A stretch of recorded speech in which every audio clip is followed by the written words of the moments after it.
ጠረጴዛውን እየመታ አምጡት ማለት ጀመረ። የለም ሞቷል ምናምን አልበረደለትም። በቃ የሌለ ሆኗል። በቃ አምጡት።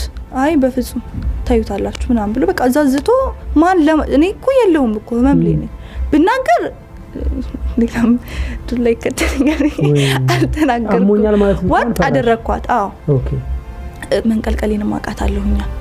አሁን ቢነሳ እሷ እንዲነሽ ቢባል እዛ ጋር እና የሚካበድም አልመሰለኝም። ከዛ እሺ አለና ሐኪም ቤት ይዞኛል። ሄደም አሁንም ጠብቁኝ አላቸውና ሴቶችና ህፃናት ጉዳይ ይዞኝ ሄደ። ቀጥ ብዬ ሴቶችና ህፃናት ጉዳይ ክስ ምናምን ሲባል ፖሊስ ጣቢያ አሉት። ፖሊስ ጣቢያ አሁንም ህክምና የመነክምና ወደ ፖሊስ ጣቢያ አረ በእግር እሱ ይቀደዋል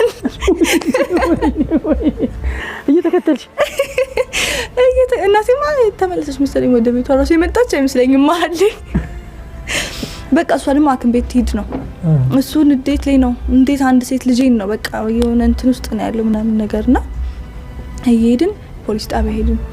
ጨረሰ ምናምን ክሱን ከጨረሰ ካጻፈ ምናምን በኋላ ነው የተመለሰውና አሁን እንዴት ነሽ አለኝ።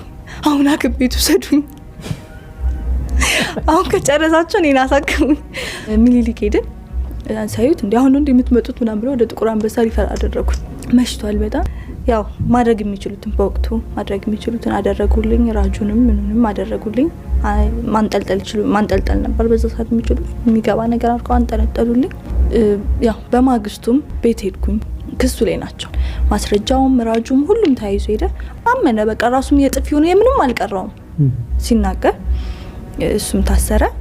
ያው እኔም ወደ ህክምና የገባሁኝ በሰዓቱ እነዛ ነገሮች ሲፈጠሩ ራስ ምታት ነበረኝ። ወይ ብዥ ይልብኛል ምናምን ጭራሽ የእጅ እንጂ የራስ ምታቴ ይሄ ራስ ምታት ነው መሰለኝ። እኔ በዛ መሀል እነዛ ቀናቶች ያለፉ እጄ ደረቀ። ይሄ እንደዚህ ብሎ የማቀፍ የዛይ ሰዓት ቅፍ ያደረኳት ነገር ጎዳችኝና ጥቁር አንበሳ ጨረር ማለት መስታወት ነች። ፀሐይ ነገር አለው የሚያቃጥል ይሄ ሙቀት በጣም የሚያቃጥል ሙቀት እጅህን ውስጥ ታደርገውና የሚፈጥረው ሙቀት ያላቀቀዋል ሰውነትህን እንዲፍታት ታደርገዋል። እና በዛ ህክምና ሰዓት በቃ እሱም ቤተሰብ አስተዳዳሪ ነው። አካባቢው ላይም ታዋቂ ሰው ስለነበር በሽምግልና ይፈታ ጉዳዩ። እሷም እጇ ነው ትድናለች ያሳክማታል። እሱም ለእናቱ ነው ምናምን ተባለ። እሱም ተፈታ። እኔም ህክምናዬን ጨረስኩ። ግን ይሄ ጨረሩ ለውጥ ሊያመጣ አልቻለም። መጨረሻ በቃ አሁን ጣውላ ተራ የሚባል ሰፈር ዶክተር አበራ የአጥንት ስፔሻል ህክምና የባህል አለ ሰው እዛ ጠቆመን። በዚህ ሁላ ውስጥ ግን የሚሰማኝ ይሄ ራስ ምታት የብዥታዎቹ የምናምኖቹ ቦታ አልሰጠናቸው እየተባለ ህክምናውም እየተደረገ መጨረሻ የእጄ አበራም ሰብሮ አስገባ። ማለት ይሄ ቀጥ አድርጎ የሚሰበር ነበር እጅን መለሰው። እጅሽን ቆንጆ አድርጎ ሰበረው። ቆንጆ አድርጎ ከዛ ጠገነ። እግዚአብሔር ይጠገነ ወዲያው በቃ ነፍስ ውጪ ነፍስ ግቢ። አሁን ወደ ቤት ተመለስን። ከእጄን በኋላ እየተመለሰ ሲመጣ እቺ ራስ ምታቷ በዛችና ብዥታዎቹን ፊል ያረኳቸው